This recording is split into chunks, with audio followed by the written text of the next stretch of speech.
ആവശ്യങ്ങളൊക്കെ കഴിഞ്ഞ് നമ്മൾ നേരെ നാട്ടിലോട്ട് പോകട്ടെ. അപ്പൊ ട്രെയിൻ ടിക്കറ്റ് ബുക്ക് ചെയ്തപ്പോഴാണ് ട്രെയിൻ കുറച്ച് ലേറ്റ് ആയിട്ടാണ് വരുന്നതെന്ന് പറഞ്ഞത്. ഉമ്മാനെ മെട്രോയിലൊന്നും കയറിയിട്ടില്ല കേട്ടോ. അപ്പൊ ഉമ്മാനെ മെട്രോയിലൊക്കെ ഒന്ന് കയറ്റിയിട്ട് എറണാകുളത്ത് എത്തുമ്പോൾ എങ്ങനെയൊന്നും ലുലു കയറാതെ പോകുന്നത്, ലുലുക്ക് ഒന്ന് കയറിയിട്ട് പോകാന്ന് വിചാരിച്ചു. പുറത്താണെങ്കിൽ നല്ല മഴ കേട്ടോ. ഞങ്ങൾ എസ്കലേറ്ററിൽ സൂപ്പർ ആയിട്ട് ഇറങ്ങുമ്പോൾ ഉമ്മ സ്റ്റെപ്പ് ഇറങ്ങല, കാരണം ഉമ്മക്ക് എസ്കലേറ്ററിൽ ഇറങ്ങുന്നത് ഭയങ്കര പേടിയാണ്. അങ്ങനെ ലുലുവിൽ എത്തിയപ്പോൾ ഒരു മനുഷ്യനില്ല. നമ്മൾ മോർണിംഗിൽ എത്തിയിരുന്നുണ്ട്. ഞാൻ ആദ്യമായിട്ടാണ് ലുലു ഇങ്ങനെ കാണുന്നത്. ലുലു കാണണമെങ്കിൽ നമ്മൾ മോർണിംഗിൽ എത്തണം കേട്ടോ.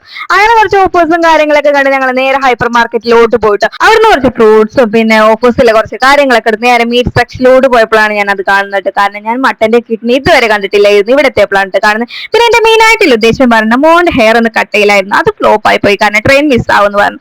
പിന്നെ എന്റെ അടുത്ത ഉദ്ദേശം എന്ന് പറഞ്ഞാൽ അവനൊരു ഡ്രസ്സ് എടുക്കൽ എന്നായിരുന്നത്, കാരണം അവന് ഫസ്റ്റ് ബെഡ് ആണ് ഈ വരുന്ന സൺഡേ.